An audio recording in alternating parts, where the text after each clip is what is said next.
दोस्तों, जो बच्चे पढ़ने में कमजोर होते हैं या जिनकी बुद्धि ज्यादा तेज नहीं होती, उनके बारे में अक्सर यही भविष्यवाणी कर दी जाती है कि वो आगे चलकर कुछ भी नहीं कर पाएंगे। और सबसे अधिक तो ऐसे बच्चों को स्कूल में अपने टीचर्स से कुछ इसी तरह की बातें सुनने को मिलती है, जैसे कि इसका भविष्य तो अंधकार में ही है, ये जीवन में कुछ भी नहीं कर पाएगा, वगैरह वगैरह। लेकिन आज हम आपको जिस शख्स के बारे में बताने जा रहे हैं, उस शख्स का नाम आज साइंस के क्षेत्र में पूरी दुनिया का बच्चा बच्चा जानता है। लेकिन आपको बता दें कि ये व्यक्ति अपने बचपन में पढ़ाई में बेहद ही कमजोर और मंद बुद्धि था। सिर्फ इतना ही नहीं, बल्कि सामान्य बच्चों की अपेक्षा इस बच्चे ने कहीं ज्यादा उम्र में बोलना शुरू किया था, पर जब भी ये बोला, इसने इतिहास रच दिया। इतना सब बताने के बाद आप में से बहुत से लोग समझ गए होंगे कि हम किसकी बात कर रहे हैं। जी हाँ दोस्तों, हम बात कर रहे हैं द ग्रेट साइंटिस्ट और एस्ट्रोफिजिसिस्ट अल्बर्ट आइंस्टाइन की। हाँ, एक बात जरूर थी कि बचपन में भले ही ये सामान्य बच्चों से अलग थे, लेकिन इनका दिमाग शुरू से ही तेज था और धीरे धीरे अपनी फील्ड में ऐसे चमत्कार करते गए कि लोगों को लगने लगा कि इनका दिमाग कुछ अलग है, और इसी वजह से इनका दिमाग इनकी मौत के बाद चोरी कर लिया गया था। लेकिन क्या ऐसा सच में हो सकता है कि अल्बर्ट आइंस्टाइन जैसे फेमस व्यक्ति की जब मौत हो जाए तो चुपचाप उसकी बॉडी से उसके दिमाग को निकाल लिया जाए? आज के अपने इस वीडियो में हम आपको इसी तरह के सवालों के जवाब और अल्बर्ट आइंस्टाइन के जीवन से संबंधित बहुत सी महत्वपूर्ण बातें बताने वाले हैं। तो चलिए देर ना करते हुए शुरू करते हैं आज के इस दिमाग हिला देने वाले एपिसोड।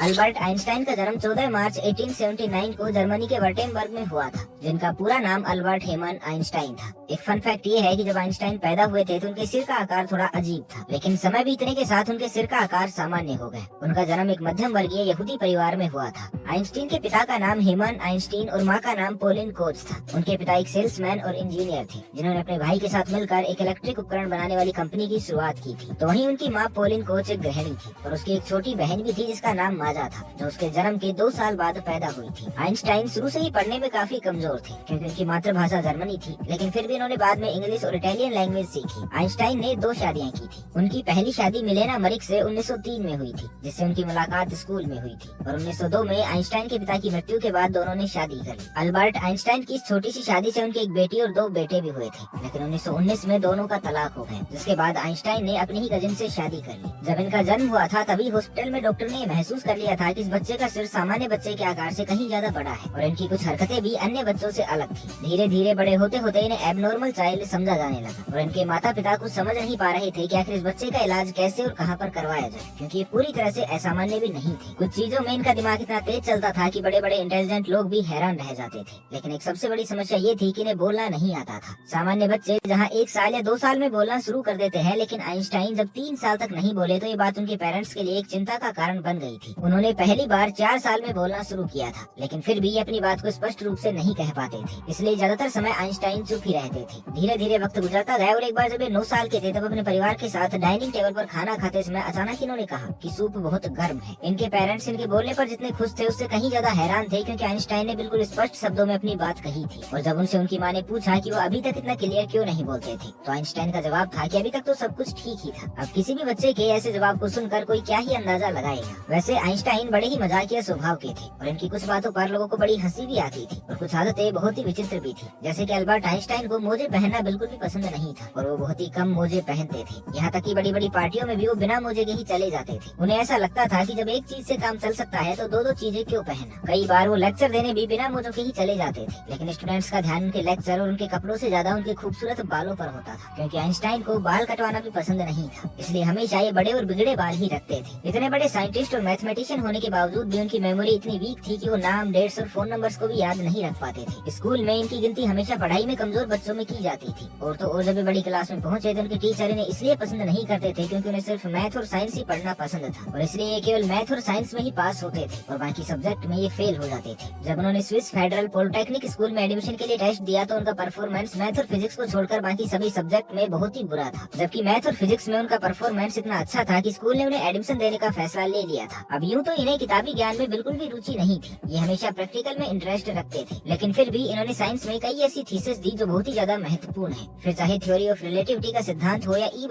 mc² का सिद्धांत, दोनों की बराबरी अभी तक कोई भी नहीं कर पाया है। और आपको बता दें कि थ्योरी ऑफ रिलेटिविटी सेफ्टी का सिद्धांत ही परमाणु बम का आधार बन पाया था। चलिए अब बात कर ली जाए इनके दिमाग की खासियत की, जो हमेशा से ही चर्चा का विषय बना रहा है। आइंस्टाइन के दिमाग में पैरिटल लोब का आकार सामान्य ब्रेन के मुकाबले 15% बड़ा था। वो बचपन से ही एनालिटिकल और क्यूरियस माइंड वाले थे। जब 18 अप्रैल 1955 को प्रिस्टन के एक हॉस्पिटल में 76 साल की उम्र में the great scientist Albert Einstein की मौत हो गई थी, तभी डॉक्टर थॉमस स्टोल्ज हार्वे नाम के एक पैथोलॉजिस्ट ने बॉडी के परीक्षण के दौरान आइंस्टाइन के दिमाग को चुरा कर एक जार में अपने पास रख लिया था और किसी को भी इस बात की कानो कान खबर तक नहीं होने दी थी। दरअसल ये डॉक्टर आइंस्टाइन के दिमाग पर रिसर्च करना चाहता था कि आखिर ऐसा क्या खास था जिसकी वजह से उन्होंने फिजिक्स में इतनी सारी खोजें की। और तो और उन्होंने अपनी पूरी लाइफ में 300 से भी ज्यादा वैज्ञानिक रिसर्च पेपर पब्लिश किए थे। अल्बर्ट आइंस्टाइन ने अपना पहला रिसर्च पेपर मात्र 16 वर्ष की उम्र में पब्लिश कर दिया था, जिसका शीर्षक था the investigation of the state of ether in magnetic fields. उनकी इसी अद्भुत इंटेलिजेंस का राज जानने के लिए ही डॉक्टर थॉमस ने उनके दिमाग को चुरा लिया था। हालांकि डॉक्टर थॉमस के इस कारनामे के बारे में पता चलते ही उन्हें नौकरी से भी निकाल दिया गया था, लेकिन फिर भी उन्होंने कहा कि वो आइंस्टाइन के दिमाग पर रिसर्च जारी रखेंगे ताकि दुनिया को और अधिक फायदेमंद फॉर्मूले मिल सके। लेकिन इस रिसर्च के लिए परमिशन न मिलने के कारण डॉक्टर थॉमस ने केमिकल के द्वारा एक जार में आइंस्टाइन के दिमाग को सुरक्षित रखा और फिर फाइनली 20 साल बाद 1975 में आइंस्टाइन के बेटे हेंस की परमिशन मिलने पर डॉक्टर थॉमस ने अल्बर्ट आइंस्टाइन के दिमाग पर रिसर्च शुरू की और सबसे पहले उन्होंने आइंस्टाइन के इस दिमाग का वजन तोला। अल्बर्ट आइंस्टाइन के दिमाग का वजन 1230 ग्राम का था, जबकि एक सामान्य इंसान के दिमाग का वजन लगभग 1400 ग्राम का होता है। अब ऐसे में देखा जाए तो आइंस्टाइन का दिमाग सामान्य इंसान के दिमाग से वजन में काफी कम था। इसके बाद डॉक्टर थॉमस ने इस दिमाग के 240 सैंपल अलग अलग साइंटिस्ट के पास भेजे और सभी वैज्ञानिकों ने पाया कि आइंस्टाइन के दिमाग में आम इंसान के दिमाग से कहीं ज्यादा सेल्स मौजूद थी। एक शोध में ये भी पता चला है कि अल्बर्ट आइंस्टाइन के दिमाग में सेरेब्रल कॉर्टेक्स नाम का एक पार्ट आम इंसान के दिमाग के मुकाबले कुछ अलग था। अब आप अगर सोच रहे हैं कि इसमें क्या खासियत है, तो आपको बता दें कि सेरेब्रल कॉर्टेक्स मनुष्य के दिमाग का एक अत्यंत महत्वपूर्ण और जटिल हिस्सा होता है और शायद इसी वजह से अल्बर्ट आइंस्टाइन सामान्य से अलग हटकर सोचते थे और बहुत कुछ नया भी करते थे। अल्बर्ट आइंस्टाइन को जिस E बराबर mc² फॉर्मूला की वजह से पहचान मिली है, वो फॉर्मूला सबसे पहले फेडरिच के द्वारा इस्तेमाल किया गया था, जिसकी वजह से इस फॉर्मूला को लेकर बड़ी बहस शुरू हो गई थी। लेकिन अल्बर्ट आइंस्टाइन के थ्योरी ऑफ रिलेटिविटी पर बहुत अधिक काम और गहरे अध्ययन की वजह से बाद में इसका क्रेडिट आइंस्टाइन को ही दे दिया गया। अल्बर्ट आइंस्टाइन से जब भी कोई व्यक्ति उनकी प्रयोगशाला के बारे में पूछता था, तब आइंस्टाइन अपने सर की तरफ देखकर मुस्कुरा देते थे, क्योंकि उनका दिमाग ही उनकी असली प्रयोगशाला थी और वहीं से उनको महानतम सवाल मिलते थे और अपने फाउंटेन पेन की सहायता से उन सवालों को हल करते थे। भले ही पूरी दुनिया उन्हें सबसे ज्यादा बुद्धिमान मानती थी, लेकिन अल्बर्ट आइंस्टाइन अपने से ज्यादा बुद्धिमान इटली के महान वैज्ञानिक गैलीलियो गैलीली को मानते थे। इन्हें जीवन में कई बार बड़े बड़े पद पर काम करने का मौका भी मिला था, जैसे कि आइंस्टाइन यहूदी थे और इजराइल एक यहूदी देश है, इसलिए आइंस्टाइन को 1952 में बिना चुनाव के इजराइल का राष्ट्रपति बनने का अवसर भी दिया गया था। लेकिन आइंस्टाइन ने यह अवसर ठुकरा दिया। उन्होंने कहा कि मेरा जन्म पॉलिटिक्स के लिए नहीं बल्कि साइंस के लिए हुआ है। हिटलर के जर्मनी के वाइस चांसलर बनने के 1 महीने बाद ही आइंस्टाइन ने जर्मनी को छोड़ दिया था और स्थायी रूप से अमेरिका में जाकर बस गए थे। दुखदायी बात ये थी कि इसके बाद वो कभी भी अपनी जन्मभूमि जर्मनी नहीं जा पाए। तो दोस्तों, ये थी कहानी महान वैज्ञानिक अल्बर्ट आइंस्टाइन की, जिसे देखकर ये सीख लेनी चाहिए कि जरूरी नहीं जो बच्चा बचपन में अन्य बच्चों की अपेक्षा कम बुद्धि का या थोड़ा असामान्य हो, वो जीवन भर ऐसा ही रहेगा। हमें ऐसे बच्चों को हमेशा मोटिवेट करना चाहिए, क्योंकि हर बच्चे में कोई ना कोई गुण या कोई ना कोई कला जरूर छुपी होती है और अगर उसके अंदर की वो कला बाहर आ जाए तो क्या पता वो भी बड़े होकर पूरी दुनिया में अपना नाम रोशन कर सकता है। तो आज का ये वीडियो आपको कैसा लगा और आपको आइंस्टाइन के जीवन से क्या सीख मिली, हमें नीचे कमेंट करके जरूर बताइएगा। बाकी आज के लिए बस इतना ही, मिलते हैं एक नई वीडियो के साथ। तब तक के लिए खुश रहे, मस्त रहे, हंसते रहे। भगवान करे आप सभी का दिन शुभ